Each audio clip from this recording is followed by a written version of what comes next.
Power 96 in Spain, and around the world you can join us on classfmonline.com.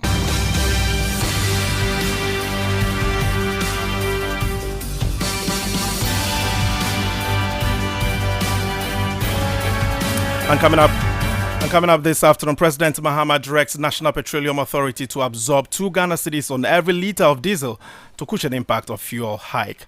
Also coming up, High Court confirms order by Iyoko to freeze assets of Dennis Miracles Abuaji.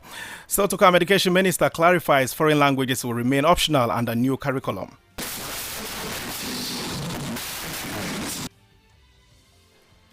Sincere apologies for the wrong nature of the clip there. Also coming up this afternoon, unemployed graduates with disabilities give government 1 week to recruit them or face protests. Now, President Mahama revives Tema Oil Refinery with commissioning of refurbished crude distillation units. It was a very sad image of the refinery at the time. Dust had promoted itself into management. Today, I'm happy that dust has been relegated to dust. Wow.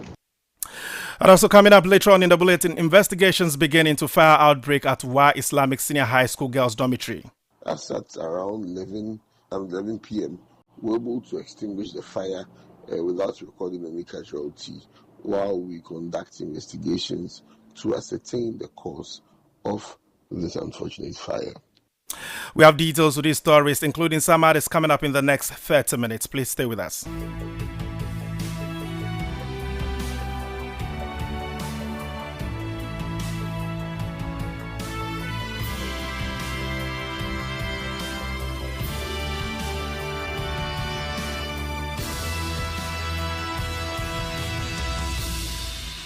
Thank you very much for your time with us here on 12 Live on Class 91.3 FM. My name is Charles Akrofi. Let's settle for the details of our afternoon stories.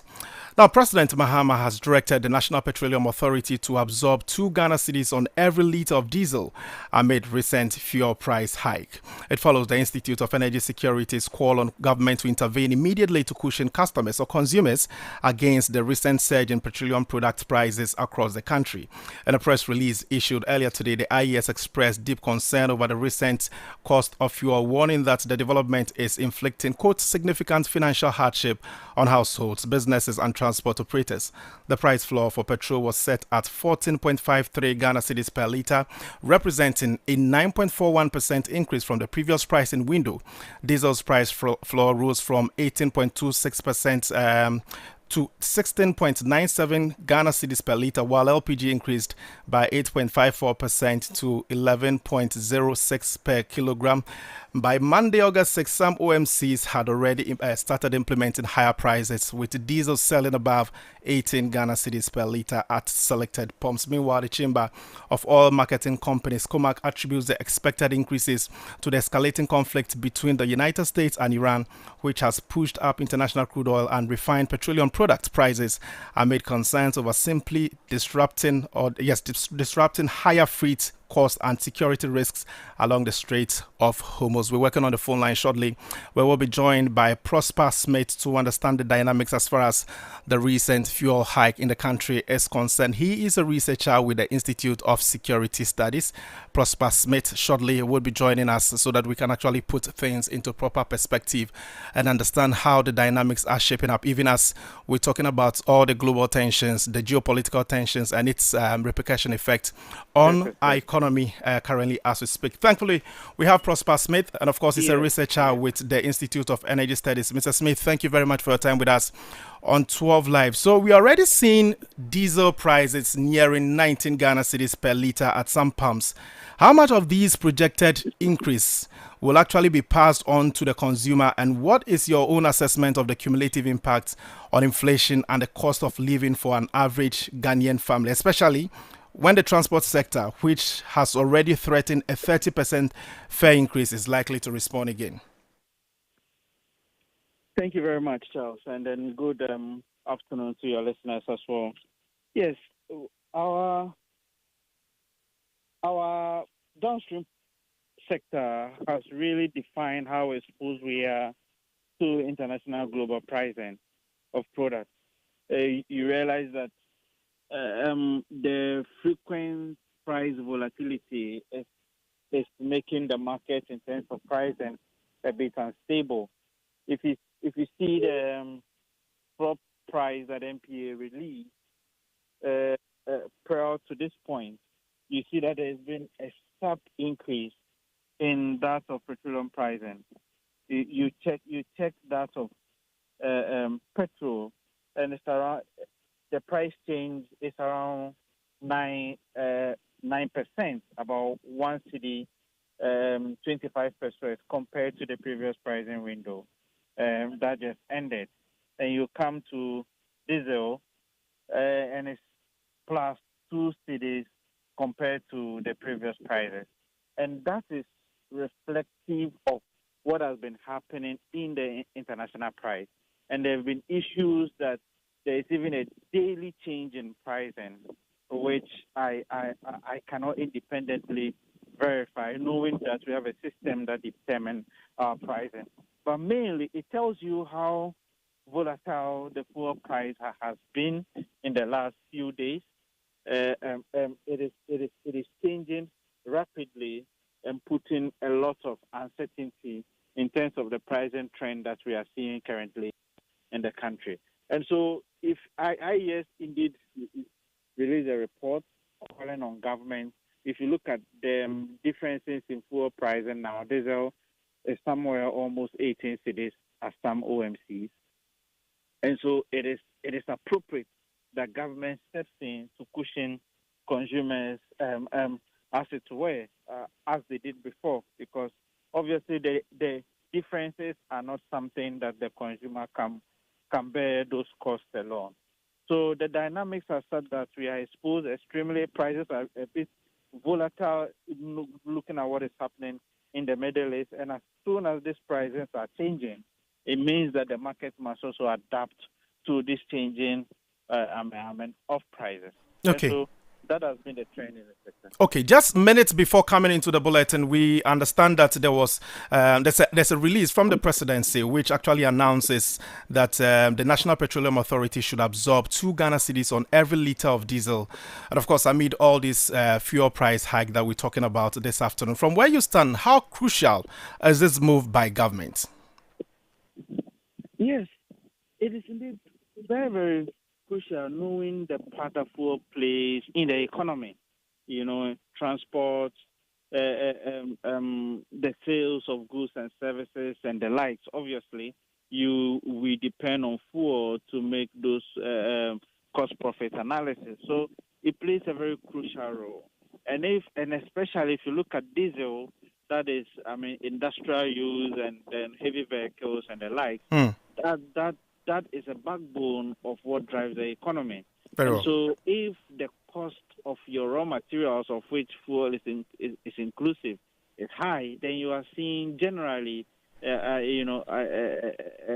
inflation may probably increase. And if you are exporting more of these products, your exchange rate, the cedi may also suffer a bit because you need more of the dollar. Very well. So if they go at the end of the day to pushing us with some sort of relief, as they did before with the 2 cedi subsidies that they put on gas oil and 35% they put on gasoline. It went a long way to help, and we are not alien to this price trend and price hikes. Very well. So if government is stepping in to pushing us, I think it is a call in the right direction. And indeed, our press release after this morning pointed out clearly that government should step in and cushion consumers as it is. Prosper, let me thank you this afternoon for your time. Thank you very much. Prosper Smith is a researcher with the Institute of Energy Securities. And just as I announced early on that the presidency has issued a statement announcing the absorption of 2 Ghana cedis, and of course the directive given to the National Petroleum Authority that 2 Ghana cedis should be absorbed or implemented on every liter of diesel. When is this taking effect? My colleague Kwame Ochi Jr., host of 505, joins me in studio with a copy of the statement. KOJ, fill us in. All right, so we know that the transport operators were threatening to increase transport fares. That's after Saturday's increment in fuel prices. Of course, today we expected that they're going to have a meeting, and then they bring out when the the transport fares increments will take effect. So, according to governments, this temporary intervention is intended to cushion consumers, prevent transport fare hikes. So, I'm sure this is going to factor what the transport operators will come out with. But the directive takes effect from tomorrow, that is Tuesday, August 4, 2026, and shall remain in force for 1 month unless otherwise reviewed by government. So this is the directive taken by government. So from tomorrow to the next Which is 1 the month. 4th of August. Exactly. Tomorrow, 4th of August, to the next 1 month, we're going to see this directive fully enforced until anything happens.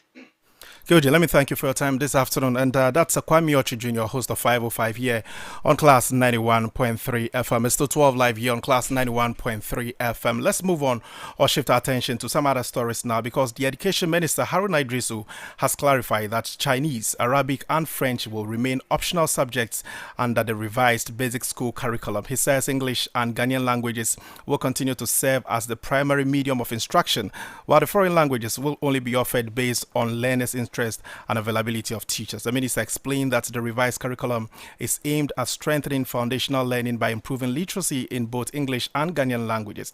His clarification follows widespread public debate and concerns that Chinese would become a compulsory subject in basic schools. Mr. Idrisu stressed that no learner will be required to study Chinese, Arabic, or French, insisting the reforms are designed to provide flexibility while improving learning outcomes.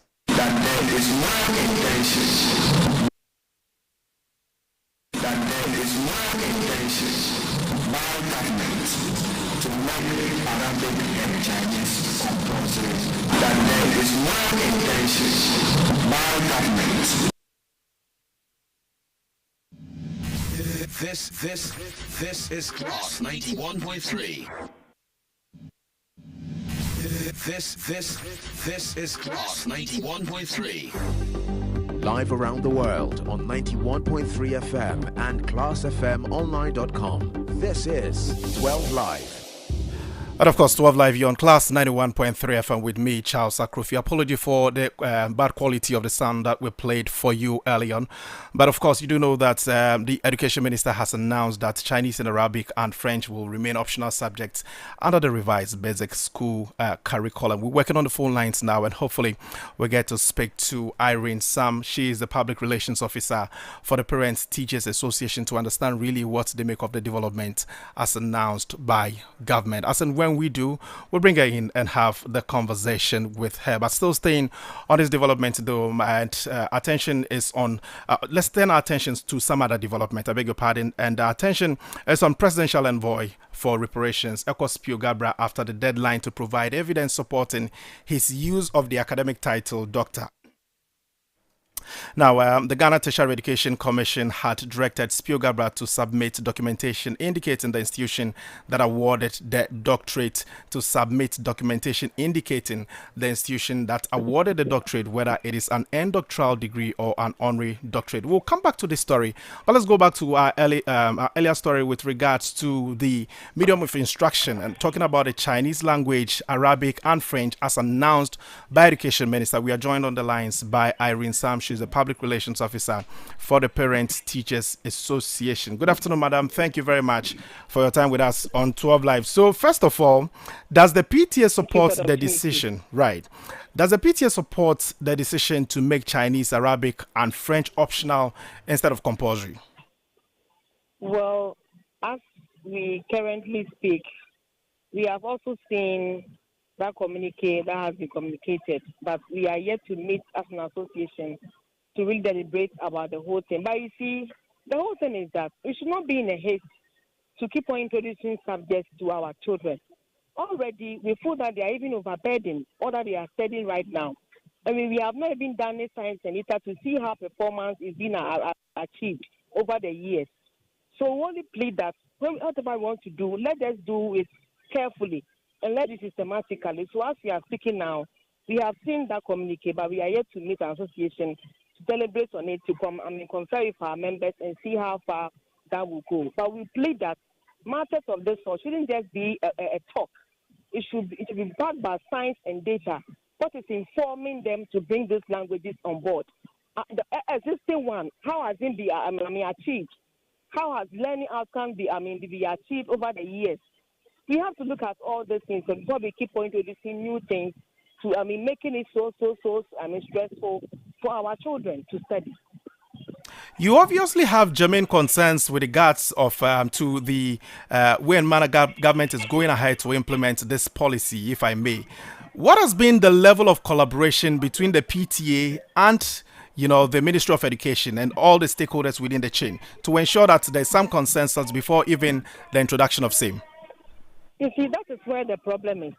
Before anything of this was introduced, there is no engagement being done with us. Nobody consults, nobody engages us for us to bring our input thereof. We just hear it in the media that this is what is going to be done. No engagement whatsoever. So as we speak now, there have been no engagement so far. We also just heard it. So we are also preparing to see how we can also engage them on some of these issues and then looking at the whole system in general, how we can make it better and best for our children.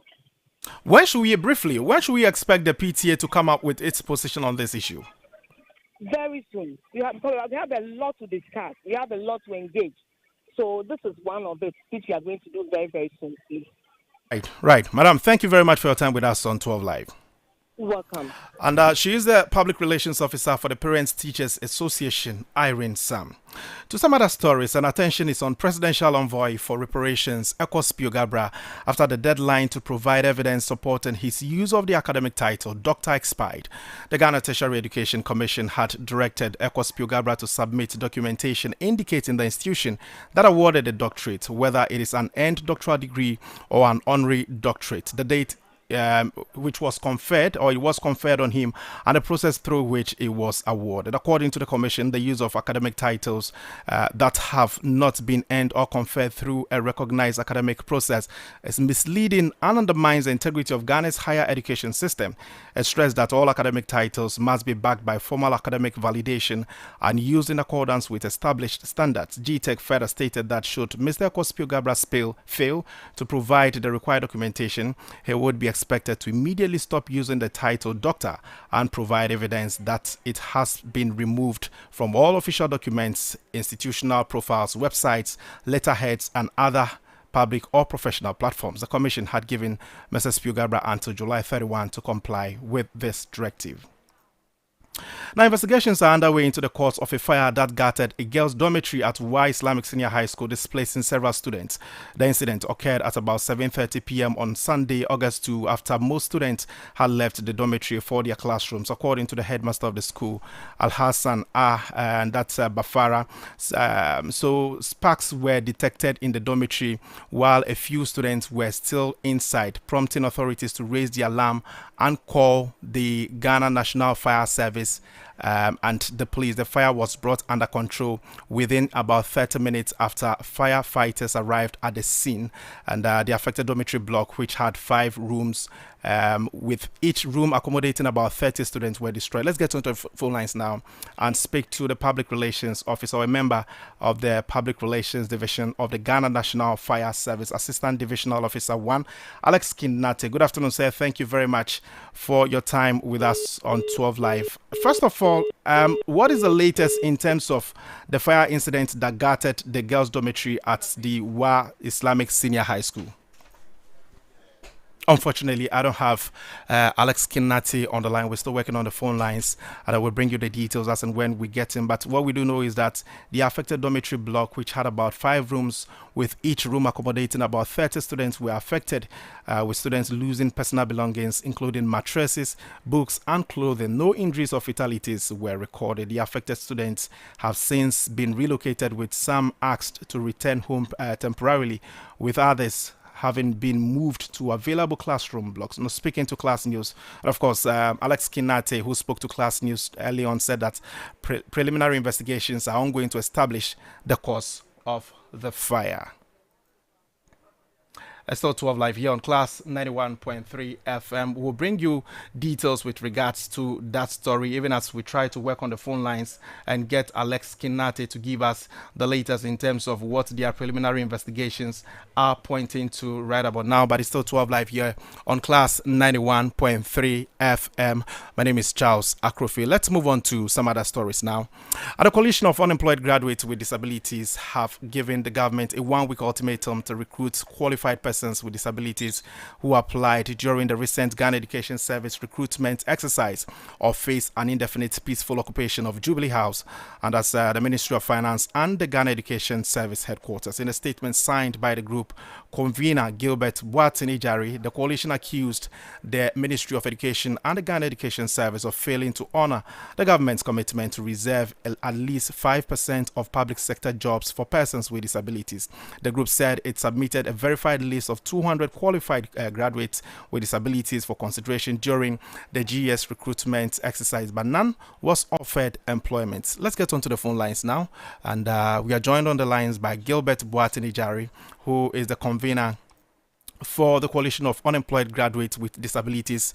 We're still working on the phone lines. Shortly, Gilbert will join us so that we put things into proper perspective and get some clarity on what they are seeking from government at this point in time. As and when we get him, we'll bring him on and then we can have that conversation with him. It's still 12 live here on Class 91.3 FM with me, Charles Akrofi. Let's turn our attention to the Tema Oil Refinery now, because the Tema Oil Refinery has begun efforts to restart operations after almost 6 years of closure, and what government calls a major step to strengthen local fuel production. Speaking at the commissioning ceremony, President John Mahama said the revival of crude distillation unit forms part of his administration resetting agenda. According to the president, the goal is to grow the economy and reduce government's reliance on imported petroleum products. The refurbished CDU marks the first phase of bringing the state-owned refinery back online. It was a very sad image of the refinery at the time. Dust had promoted itself into management. Today, I'm happy that dust has been relegated to dust. Wow. Wow. We stand in the vision of our first president, Osagyefo Dr. Kwame Nkrumah. Indeed, to him belongs the vision, because as far back as our post-colonial period, he had a vision that Ghana needed an industry like the Tema Oil Refinery. And so he commissioned it in 1963. At that time, it was called Ghana Italian Petroleum Company, GAIP. It was not until 1977 that Ghana took over 100% the shares of this refinery. Since then, its history has been checkered. It has had periods of glory, it has had periods of downturn. And if you look at the story of Tor, it reinforced a certain perception that state-owned enterprises could not operate, and that the only way a state-owned enterprise could survive was to be sold off to the private sector.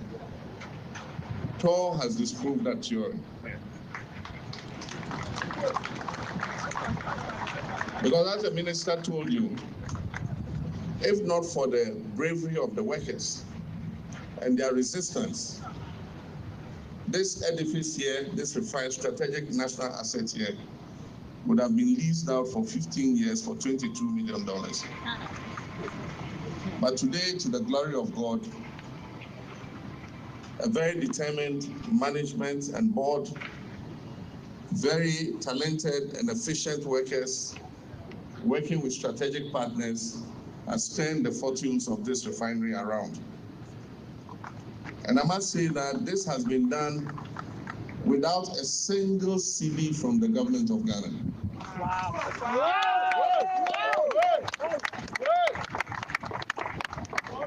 Tor has achieved. That was President John Mahama. Meanwhile, government will this week begin discussions to review the payment arrangement for Ghanaian crude oil supplied to the Tema Oil Refinery following a directive from President John Mahama to explore settling payments for the crude in Ghana cedis instead of US dollars. According to him, that's according to Energy Minister. President Mahama questioned why the refinery, which processes crude oil and sells its petroleum products in Ghana cedis, should continue to rely on foreign currency to settle payments for crude supplies. So when we talk about the reset agenda, this is the reset agenda. We are creating jobs. We are adding value. And yesterday when I went to Mr. President's house, he brought another angle. He said, so when Tema Oil Refinery and Central, they take delivery of the oil, how do they pay? And I said, Mr. President, in accordance with the Petroleum Holding Fund and in accordance with the Petroleum Revenue Management Act, they have to go and look for dollars and pay in foreign currency. He gave me instructions. Unfortunately, the finance minister and the governor, they were around. He said, rethink. Take a second look at it. When Tema Oil Refinery takes the crude and they process and sell it in Ghana cedi, why don't we pay Ghana cedi into that account and use our own cedi rather than going to the forex and buying dollars? And then the governor said, yes, Mr. President, you are right. Because when we go to the market and we buy forex, we put pressure on our currency. We add cost to it. So next week, let's have a meeting so that we can restructure that. Ladies and gentlemen, now, President, we. So that's the Energy Minister, John Jinapor. The news just coming in has it that the Economic and Organized Crime Office has ordered the seizure, for want of a better word, of the spokesperson for Dr. Mahmoud Baumia, Dennis Miracles Abuaji's property, details of which my colleague, our court correspondent, Mami Ababru, has joined me in studios this afternoon. Mami, good to have you on the show. So give us the details as regards how we've gotten here so far, and what is the court, or what is the reason why Iyoko has gone ahead to freeze Dennis's property? Yeah, sure. So the High Court has confirmed an order obtained by the Economic and Organized Crime Office freezing assets of Dennis Miracle Abuaji as part of the ongoing investigations. Now, the court's decision upholds Iyoko's application to preserve the assets while investigation still continues at the High Court, preventing any transfer, disposal of interferences with the properties covered by the order. And although details of the investigations have not been officially disclosed, the confirmation of the freezing orders allows the Iyoko to maintain control over the identified assets pending the outcome of the inquiries at the Accra High Court. Do we know what these assets are? Buildings? Yes. And some other property? Yes. Okay, let's see how it goes. Mami Abba, let me thank you for your time this afternoon. And she is a court correspondent, Mami Abba Brew. There is still 12 live here on Class 91.3 FM. Even as we prepare to take a leave of you this afternoon, are you ready to reveal your fortune? Reveal Scratch for Win is here to change your life for good. So just dial star 850 star 5 hash and win up to 1 million Ghana cedis or more in cash prizes instantly. It's easy, it's exciting, and it's regulated by the National Lottery Authority. So you just want to pick up your phone, you dial star 850 star 5 hash to play the game. You choose your station to play the game on, i.e. Class FM. Select stake amount between 5 Ghana cedis and 2,000 Ghana cedis. You choose your lucky card out of 5 options, confirm gameplay, and enter your Momo pin. You receive your game results and winnings instantly. It's easy, fun, and exciting. So get ready to scratch, win, and live your best life with Reverse Scratch for Win. Up to 1 million Ghana cedis up for grabs. One more time, the short code is star 850 star 5 hash, and Reveal Scratch for Win, Scratchy Keke, Nedi Sika, Say Bam. Reveal is strictly for persons 18 years and above. And that's how we wrap up today's edition of 12 Live, which came your way from our studios here at Third that Walk Street, not Laboni Accra. My name is Charles Akrofi. Remember to always visit classfmonline.com for some more stories. And at 5 o'clock, you want to join Kwame Ochi Jr. and the team as we delve into the day's biggest shows together with some expert analysis right here on Class 91.3 FM. Up next is the afternoon business review with Nana Agyemah Prempeh. Stick and see. Bye-bye.